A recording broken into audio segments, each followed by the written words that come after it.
నీరు నిప్పు సృష్టించే బ్రహ్మతత్వము, పాలనము చేసే ప్రభు విష్ణు తత్వము, ఊదినిచ్చి వైరాగ్యం తెల్పు శివతత్వము, ఊదినిచ్చి వైరాగ్యం తెల్పు శివతత్వము, మూడు తత్వములున్న మూల పురుషుడవు సాయి, వేద వేద్యుడవు నీవు వైద్యుడవో సాయి, వేదనలు బాపే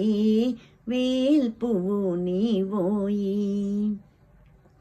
నా కాయమే కాలిపోవు కట్టెయని తెలిసి, దునిలో నా కట్టెను సమిధగా వేసి, నా కాయమే కాలిపోవు కట్టెయని తెలిసి, దునిలో నా కట్టెను సమిధగా వేసి